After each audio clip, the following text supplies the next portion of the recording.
What if I told you center of gravity is near pointless? In this video, I'm going to show you why. Weight distribution kind of means jack. I strongly say that you should see all the previous videos on balance to understand everything. I've gotten a lot of comments in the last video saying, nah man, that rotation around the engine don't mean jack, Jesse. It's all about the weight distribution. It's all about rotation around the center of gravity.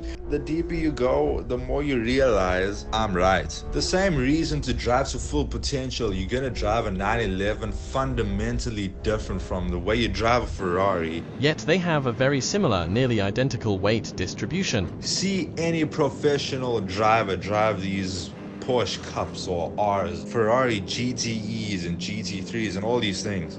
You'll find, whether by knowledge of rotation or instincts from seat time, in the rotation of a Ferrari and a Porsche, all of these cars, they are rotating all four wheels around the engine. In the rotation of a Ferrari, your rear wheels are rotating in the opposite direction of your front wheels, whereas in the rotation of a 911, your rear wheels are going in the same direction as your front wheels. Why? Because the fastest way to drive is the right way, and that right way is to rotate all four wheels around the engine. And a 911's engine is behind the rear wheels. So both the front and the rear wheels are like the front wheels. Whereas in a Ferrari, the front and rear wheels are spinning around something that's in between them. Watch this onboard of the 911. You can see the way he's diving with the Porsche is fundamentally different than the way this other guy is diving with his 296. The efforts for rotation in a Ferrari involve modifying the wheel speed ratio now and then,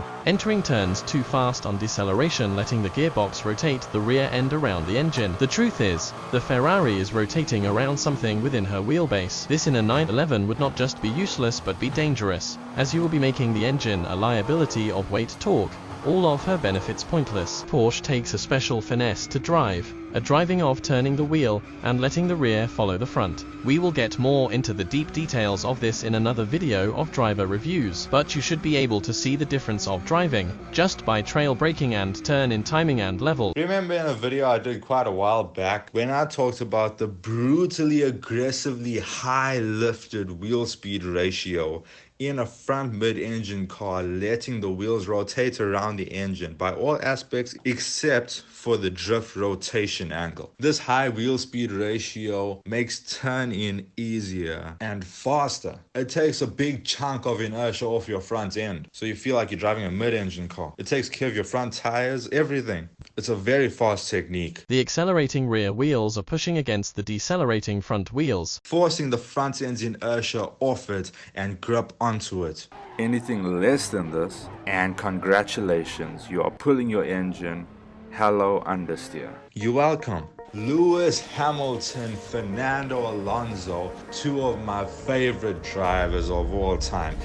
They and many more other drivers in F1, they like understeer. They all have different styles going with different levels of understeer, but they all have one fundamental style of driving for one purpose. You see, Fernando Alonso turns in a little to position his car at the right angle for turn in. Then he turns in with a hard steering angle, making a desired level of understeer. Then he opens the throttle brutally and rapidly over the understeer. Lewis Hamilton is similar, although he starts to brake much later into the corner, whereas Fernando Alonso likes to brake before the corner and have a wide line with a fast exit, later apex and all. And Lewis Hamilton's understeer turn-in moment, it appears to be more refined. But why on earth are they doing this? Understeer is a bad thing, or is it? Before we go any further, I just need to mention this understeer is professional understeer. It's not you understeering. So how does this all work? When the front tires have much steering angle with some blocking friction from a desired level of understeer,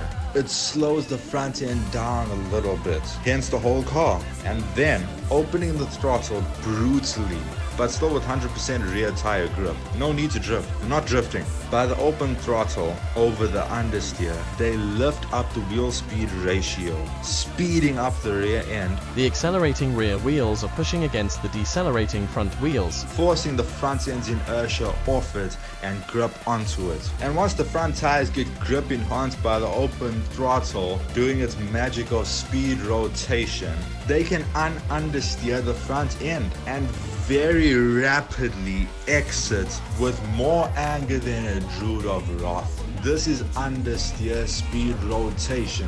Look at this onboard lap of Lewis Hamilton. Look how he brakes so hard and so late. Then he turns in, understeers a little. Then he opens the throttle and immediately he understeers the front end to the perfect angle just to direct the car. Max, Michael, and Ayrton are rotating by offset drifting angle. Hamilton and Alonso are rotating by wheel speed ratio, called understeer speed rotation, but it's always rotation around the engine. Whoever is a world champion knows how to rotate. This onboard lap of Lewis was amazing. It was in Singapore.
But this is by far my favorite, Suzuka.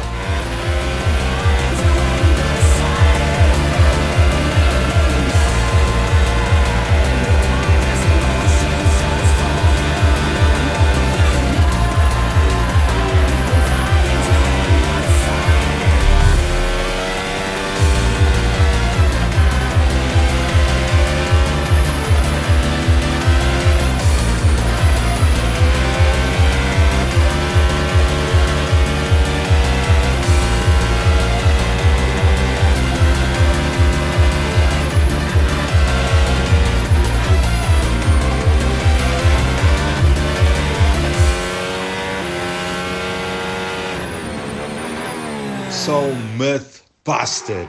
The engine rules. The engine is king. No denying it. But I don't blame you for thinking this. You see, it's very complicated. And it is still fast to drive some cars according to the weight distribution, the center of gravity, rotated around the pivot, which is the center of gravity, instead of rotating around the engine. You see, with front mid-engine cars that are usually 50-50 weight distribution, some are 52% rear bias. Driving it according to the weight distribution, the center of gravity being the pivot of rotation during cornering instead of the engine, it can be fast. But every other input should make the car rotate around the engine. As from this will speed ratio engine rotation technique of Jess's, is all rotation around the engine, but offset angle little farther rear than around the center of gravity. This way of driving is still fast, but trail braking relation to steering timing and throttle opening, all influencing wheel speed ratio. This must all make all four wheels and the gearbox, and everything else rotate around the engine. And mentioning this, I'm gonna make another video explaining all the rest about tires and why drifting is faster, but at the same time it can be slower. Spoiler alert, modern tires are not for drifting. Figure this all out yourself before the video. How's that? Comment down below what you think. You might think that from previous videos I hate Ferrari, but here's the fact. I don't. 458 Special, one of my dream cars. But here's the thing, at the same time, Ferraris are my pet peeve. It's not just Ferraris, like Lamborghini also. On the note of Lewis Hamilton and Fernando Alonso, understeer, what I just talked about, speed rotation, How will a road Ferrari handle that? Or a racing Ferrari? Any Ferrari? A Ferrari, yeah, you guessed it, it's quite crap. This is why Ferraris are unbalanced. There is always weight transfer during accelerating and decelerating, but the first transaxle enhances the weight transfer to the point that the accelerating rear wheels will, instead of pushing against the front wheels, decelerating will be lifting the front wheels off the ground more than pushing against them. So you won't make up for that understeer turning. The understeer won't help you rotate. It's just blocking friction, it's just slower during the turn, tire wearing. And if you don't understeer from the excessive rearward weight transfer due to the differential balancing out the understeer with a little bit of oversteer, well, you'll just drift out wide. The only way you can use understeer for more speed is to enter a turn too fast on deceleration and let the transaxle's inertia work for advantage rotating for you, but using power is only for exit due to the excessive rearward weight transfer at throttle opening. The oversteer technique during braking works beautifully on a Ferrari. Diving a Ferrari into a corner, even diving a little too fast intentionally, don't worry,